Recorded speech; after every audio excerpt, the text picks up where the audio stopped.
Olá, seja bem-vinda, seja bem-vindo a mais um vídeo aqui neste canal. Eu sou Armando Vernalha Júnior, fotógrafo cinegrafista. Você conhece o meu trabalho através do meu Instagram, que é o @ArmandoVernalhaJúnior, e também meu site, que é o vernalha.com.br. Só dá uma chegada lá. Nas histórias do Instagram e na seção cursos do site tem minha programação de datas de palestras, workshops, como por exemplo no dia 10 de abril, fotografia urbana em preto e branco, a versão palestra deste conteúdo, fotografia urbana em preto e branco, junto ao Fotoclube de Pouso Alegre, sul de Minas Gerais, e no dia 20 de abril, fotografia urbana em preto e branco na cidade de Santos, ainda com vagas para matrículas nesse workshop. As informações sobre tudo isso estão nas histórias do meu Instagram e estão também na seção cursos do meu site e também na comunidade aqui do YouTube, onde eu publico a agenda com frequência. Então é só olhar as postagens da comunidade aqui no canal no YouTube que você acha essa informação.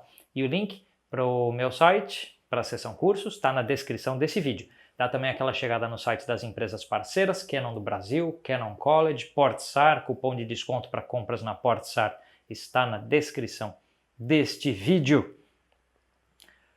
Vamos lá.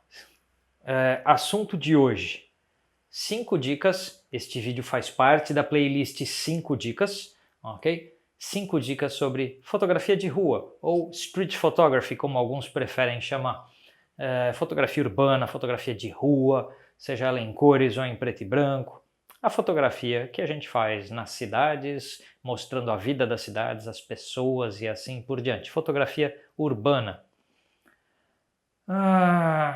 Na playlist 5 dicas, você tem vários vídeos, como por exemplo 5 dicas de fotometria, que é um vídeo bem importante aqui do canal, sobre a técnica fotográfica, e tem 5 dicas de um monte de coisas, né? No final desse vídeo tem o link de acesso à playlist 5 dicas e você já viu passando aquela etiquetinha aqui na frente com o link da playlist. Então é só clica, salva esse link para você, tem um tempo livre no final de semana, dá aquela maratonada no conteúdo porque tem muita coisa bacana para vocês. Vamos lá, gente. 5 dicas de fotografia de rua. Eu tô com a minha colinha aqui para não esquecer nenhuma delas, mas eu gosto de começar com a seguinte: se faça notar. Se mostre enquanto fotografa. Não se esconda. Não tente ser super discreto. Não tente que as pessoas não te vejam, porque elas estão te vendo. Elas sabem que você está lá. O fotógrafo, quanto mais tenta se esconder, acho que mais ridículo fica. E tem um aspecto que aí eu gostaria de citar uma aspas específica aqui, que é uma frase que está no livro Introdução ao Documentário, tá? O autor se chama Nichols e é um livro bastante importante da área de documentário, então da área de vídeo, da área de cinema. Mas tem uma frase que eu achei exemplar e muito aplicável para a fotografia, que é a seguinte: a presença da câmera na cena atesta a sua presença no mundo histórico.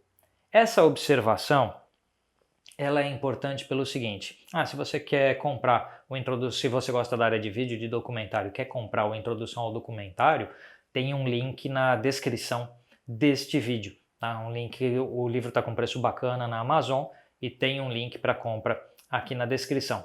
É um livro bem legal. Acho que depois eu tento gravar um review, uma resenha, alguma coisa. Se eu não colocar aqui no YouTube, eu coloco lá via histórias no Instagram, de algum jeito, que é um livro bem bacana. Já li ele quase inteiro, faltam uns pedacinhos, e depois que eu terminar eu produzo alguma coisa sobre ele para vocês. Mas assim, essa observação aqui é pelo seguinte: as pessoas mudam diante da câmera.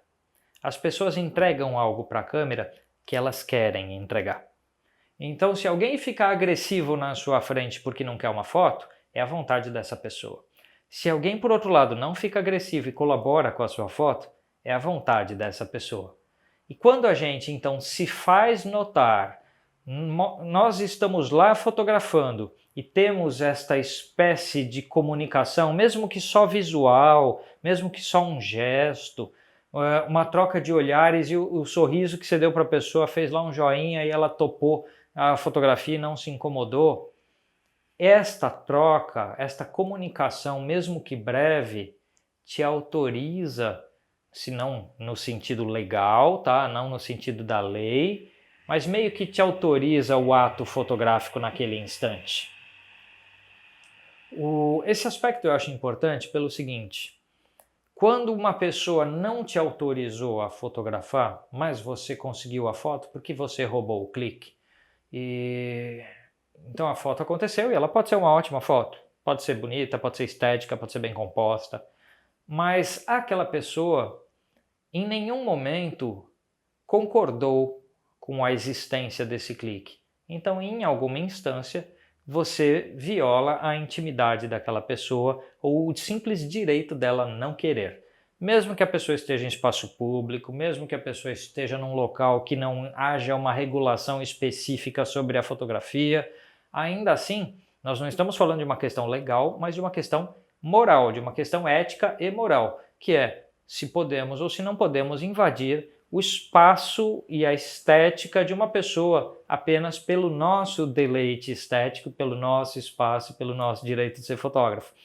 Porque você, fotógrafo, tem direito de ser fotógrafo, mas a pessoa também tem o direito de não ser aquela que vai decorar o seu enquadramento.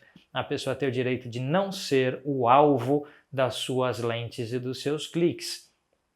E o nosso direito de fotografar não é maior que o dessa pessoa de não querer, caso ela não queira.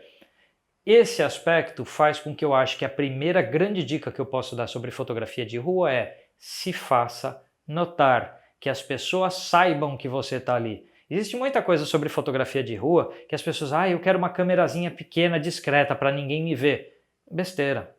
Uma vez eu estava conversando com um morador de rua e que eu estava fotografando uma paisagem no centro e ele veio puxar conversa e a gente ficou batendo papo, como eu bato papo com infinitos moradores de rua no centro de São Paulo. Sempre eu aprendo muito da vida conversando com os moradores de rua, porque a vivência deles, da realidade deles, é uma coisa que a gente não tem como supor só pelo que a gente observa. É ouvindo o relato deles que a gente aprende um pouco sobre o que é a condição humana degradante que essas pessoas são submetidas.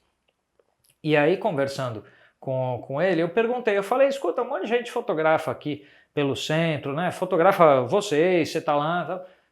Incomoda, não incomoda, tal. Ele falou, cara, sabe o que mais me chateia? Ele falou, a gente tá na rua e às vezes a gente tá lá, tô com a minha esposa, com os meus filhos e a gente não tem a escolha que algumas pessoas têm, a gente não tem a possibilidade que algumas pessoas têm e infelizmente a gente está nessa situação.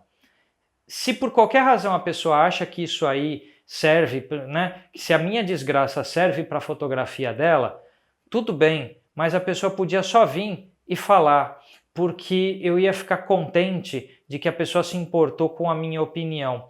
Porque esse pessoal que vem com umas lentes zona grandona de longe, fingindo, a gente sabe que eles estão lá.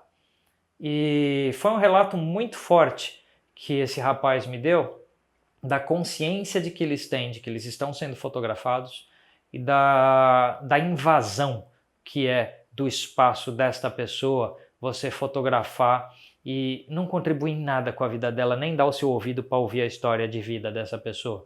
E isso é um tipo de violência. Talvez em algum lugar na história da fotografia haja espaço para fotógrafos como, por exemplo, o Bruce Gilden, que era da agência Magnum, e que entra com a câmera na cara da pessoa e ainda dispara flash. Eu costumo brincar, já falei isso em não sei quantas aulas, tem alunos variados para testemunhar essa frase que eu vou falar. Mas se de repente eu estou andando na rua, concentrado nos meus pensamentos, nos meus problemas, e me aparece o Bruce Gilden estourando um flash na minha cara, antes de eu o reconhecer e saber quem é, eu provavelmente já estou sentando a mão na orelha dele. Porque seria a minha reação, eu acho que eu vou ser assaltado pelo cara, eu não sei. Aí, porque ele quer bater uma foto? Não, não é assim que funciona. Nós não temos esse direito. Independente da pessoa ser ou não morador de rua, se alguém... porque de repente a pessoa que já está saindo do seu escritório lá, está de terno na rua, e você fotografa e fala, se essa pessoa se incomodar, ela me processa, ela tem um poder financeiro para retrucar a agressão, e o morador de rua nem isso tem. Mas independente desse fato, é uma invasão do espaço alheio. Eu, quando faço fotografia de rua que apareça gente, eu gosto muito de fazer silhueta, porque aí as pessoas não são reconhecíveis em nenhum grau.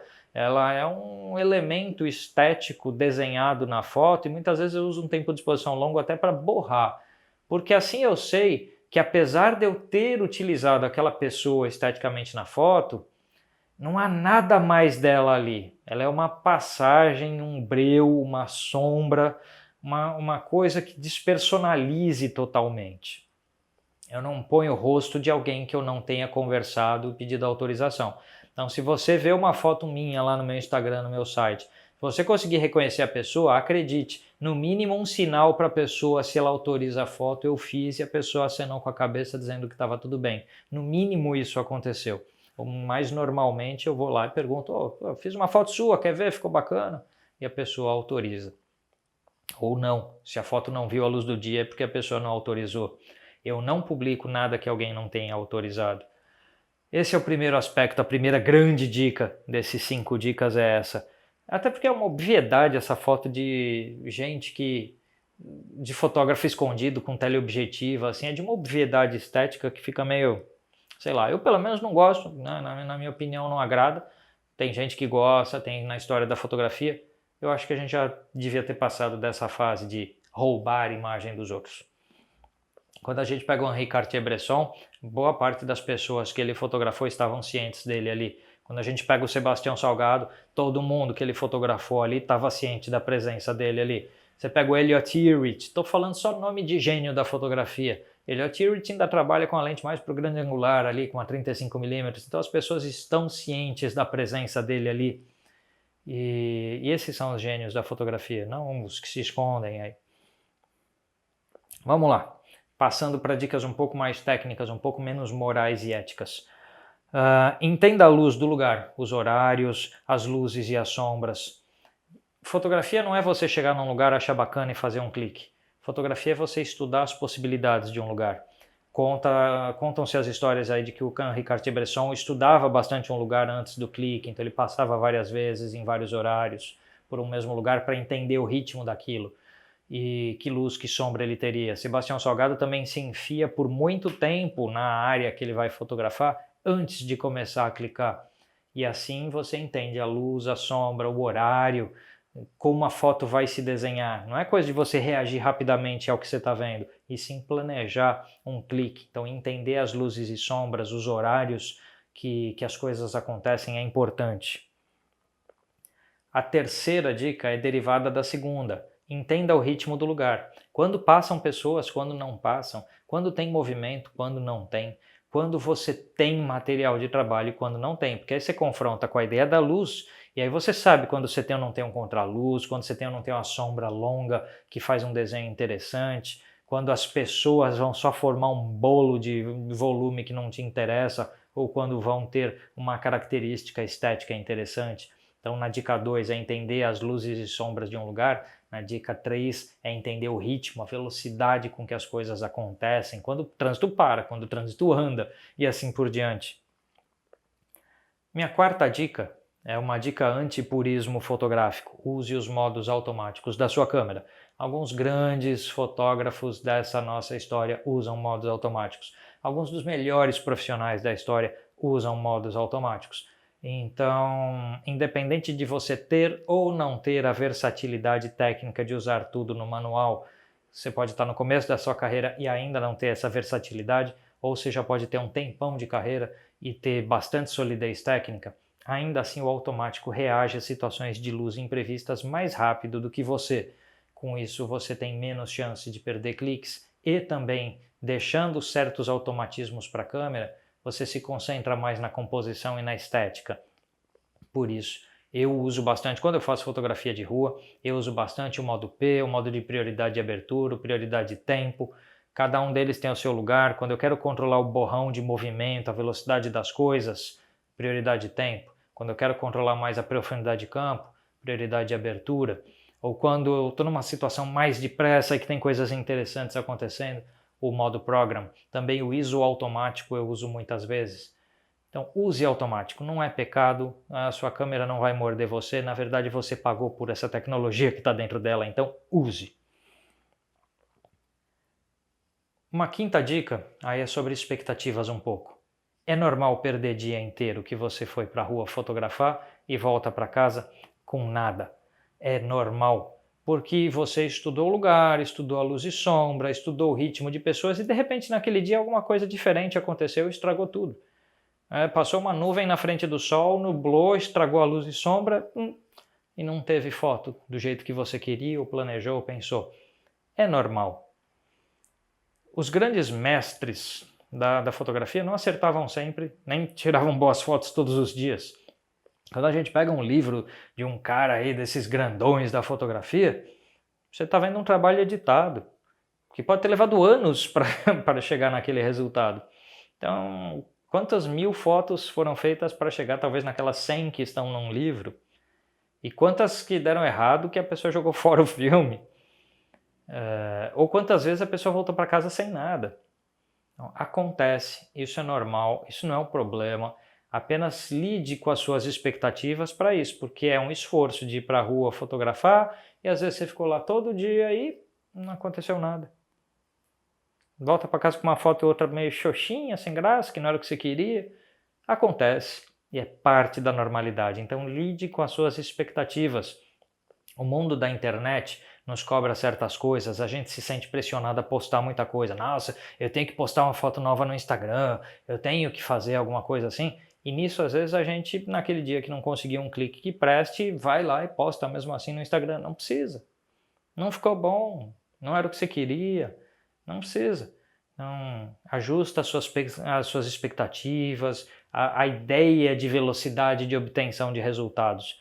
Não é todo dia que a gente acerta, não é todo dia que vem foto na nossa direção. Ok? Perder dias inteiros faz parte do processo na fotografia de rua. E uma última diquinha que eu queria dar, que é o seguinte. É normal as pessoas não quererem ser fotografadas. Eu já falei um pouco isso na primeira dica, e aí eu só queria finalizar com o seguinte. Quando a gente se faz notar, a gente corre o risco de perder mais fotos pela não vontade de quem fotografamos. Eu não estou dizendo que você sempre vai pedir autorização antes de um clique, porque às vezes você vê uma coisa legal e faz o clique, mas em seguida você vai atrás daquela pessoa, olha, eu fiz uma foto sua, posso te mostrar? E de repente a pessoa, não quero sair em foto, por qualquer razão que seja. Aí você apaga, se a pessoa é reconhecível, você apaga a foto. Se a pessoa é só uma silhueta, um borrão de movimento, você não precisa apagar sua foto, porque a pessoa não é reconhecível. E aí você sabe que, apesar de você estar ciente que é aquela pessoa que está na sua foto, você sabe que você não está usando a estética dela para nada, você não está tirando dela algum direito legal, financeiro, que seja. Era uma pessoa passando na rua e que formou uma silhueta lá para você. Então, nesse sentido, agora, se a pessoa é reconhecível, e tem muitas fotos de rua que são reconhecíveis, você simplesmente apaga a foto.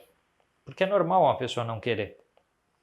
Eu brinquei que se o Bruce Gilden um dia na vida tivesse tentado me fotografar com a técnica que ele fazia, que era colar na pessoa com câmera e flash e estourar, era capaz de que eu tivesse acertado o nariz dele. Depois eu ia até pensar, poxa, Bruce Gilden, você, cara. Mas eu não quero a foto. Né? É um direito. É um direito das pessoas. Nós temos que respeitar isso. Isso é bem normal. Agora, quando você não pensa na sua foto assim como uma espécie de filho único, mimadinho, que você tem que proteger a todo custo, porque, nossa, eu consegui uma foto e eu preciso dela. Se você dedicou um dia para fotografar, você tem vários cliques. Se você não tem aquela visão estreita do tempo, de que hoje eu preciso dessa foto, entende que você pode ter outra foto amanhã, depois de amanhã, naquele mesmo lugar, com uma luz até melhor que aquela. Por que não? E aí você vai ter uma foto melhor do que aquela. Então é normal as pessoas não gostarem, é normal as pessoas não quererem, e eu digo para vocês que isso é minoria. Eu fotografo na rua me fazendo perceber, Eu vou com uma full frame do tamanho da 6D Mark II com 50mm L. O conjunto é grande, então as pessoas me veem fotografando. E eu não sou nenhum tipo de ameaça à sociedade, porque um sujeito de 1,65 m de altura, se alguém quiser me enfrentar porque não gostou da ideia, é fácil, porque eu sou um sujeito pequeno. Então tá fácil ali de ver. E ninguém, quase, nessa vida inteira, se opôs à fotografia. Porque eu olho para a pessoa, eu gesticulo, eu me comunico visualmente com ela, ela sabe que eu estou ali, eu sei que a pessoa está lá, e assim as coisas se tornam mais fáceis. Eu acho que é mais ofensivo quando a gente se esconde, tenta uma foto escondida, e aí a pessoa percebe que meio que foi roubada, foi tirada dela uma imagem que ela não estava ciente que aconteceria. E aí alguma pessoa pode ficar mais, ter um sobressalto, até se assustar, né? E aí pode ficar agressiva. Isso nunca aconteceu comigo. Teve gente que já que eu cliquei que a pessoa não quis e que eu fiz questão de mostrar, falei, olha, eu tô aqui, ó, vou apagar a foto, tudo bem? Tá, joia? Espero que essas 5 dicas de fotografia de rua tenham ajudado vocês. Eu não disse com que câmera vocês fazem isso, nem com que lente vocês fazem isso, porque é com a câmera que vocês têm, com a lente que vocês têm. Absolutamente qualquer câmera que está hoje no mercado, com a lente do kit que tenha, é mais do que suficiente para boa execução de fotografia de rua, nos moldes mais clássicos e tradicionais que a gente pode imaginar. Então não teria por que eu virar e falar, não, você tem que ter câmera X ou Y para fazer fotografia de rua, porque não é por aí não. Pode ser Canon, Nikon, Sony, Fuji, pode ser o seu smartphone, na verdade. Dá para fazer muita coisa. Tá bom? Dá aquela chegada no site das empresas parceiras deste espaço na internet, os links estão na descrição do vídeo. Se puder dar uma forcinha financeira para este espaço, apoia.c/Armando Vernalha. E dá aquela chegada na agenda de cursos no meu site, vernalha.com.br, na seção cursos, porque se você tiver interesse num dos meus programas, é só entrar em contato para se matricular. A gente se vê. Até a próxima.